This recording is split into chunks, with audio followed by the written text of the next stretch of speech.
Aula 4, artigo 457 e 458 da CLT. O artigo 457 da CLT sofreu uma alteração profunda com a reforma trabalhista, pela Lei 11.467 de 2017. Até então, algumas parcelas, se habituais, acabavam por integrar o contrato de trabalho, e dessa forma o trabalhador poderia pleitear os direitos advindos dessa integração posteriormente junto à Justiça do Trabalho. Com a reforma trabalhista, essas parcelas, ainda que habituais, foram excluídas, a exemplo do parágrafo 2º do artigo 457, ajuda de custo, auxílio alimentação, diárias para viagem, prêmios e abonos.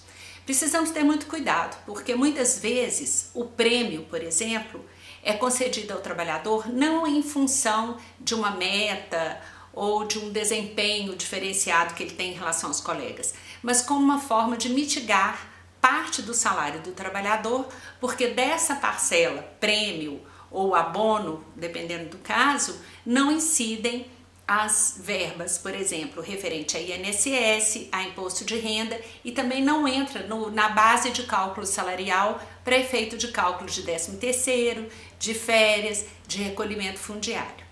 Assim, nós precisamos entender qual é o objetivo daquele pagamento para que efetivamente nós possamos entender se aquilo é considerado salário ou não. Aliás, o salário ele é estabelecido necessariamente, de forma heterônoma, ou seja, ou o salário geral, que é o Estado que determina, ou então aquele profissional em função de uma categoria diferenciada que estabelece por força de estatuto, ou mesmo o piso da categoria, que resulta de uma negociação entre sindicato de categoria profissional e categoria econômica. Ou seja, para além daquilo que é o mínimo conforme prevê a Constituição, nós sabemos que as partes podem transacionar a qualquer momento, mas em nome do princípio da irredutibilidade salarial, também não há que se falar em redução de salário a qualquer tempo. Inclusive, em tempos de crise, como agora, por exemplo, em nome do artigo 501 da CLT, que trata da força maior, não pode simplesmente os empregadores reduzirem os salários de seus empregados em nome dessa situação alarmante que ora se instala, porque existem alguns princípios constitucionais que deverão ser observados. Bom, posteriormente nós temos que prestar atenção na diferença entre salário e remuneração. São conceitos distintos. A remuneração ela engloba, além do salário, pagamentos efetuados por terceiros, a exemplo da gorjeta, ou então uma taxa de serviço quando eu me hospedo num hotel.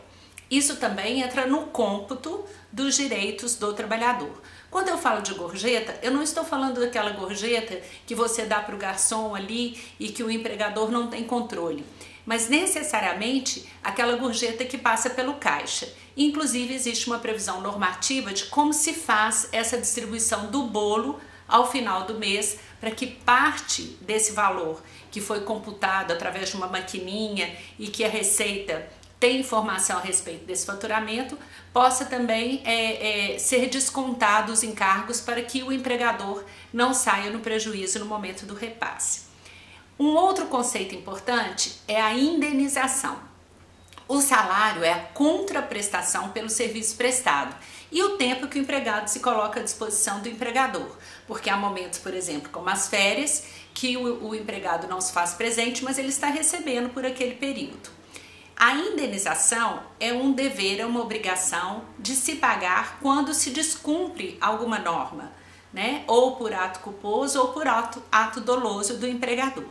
Então, nós temos um conceito de salário, que é a contraprestação pelo serviço prestado, a remuneração, que é mais ampla, que ela engloba também pagamentos efetuados por terceiros, a exemplo da gorjeta, e a indenização, que é suprir algo que não havia sido pago, ok? Assim, a gente compreende esse primeiro conceito.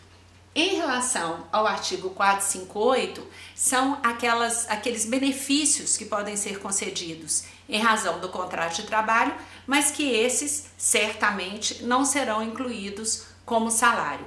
Uma assistência odontológica, uma assistência médica, medicamentos, um auxílio creche, auxílio escola, são condições que possam, de alguma forma, amparar o trabalhador, já que as políticas públicas muitas vezes não socorrem aqueles que necessitam. São as considerações para o momento. Até breve.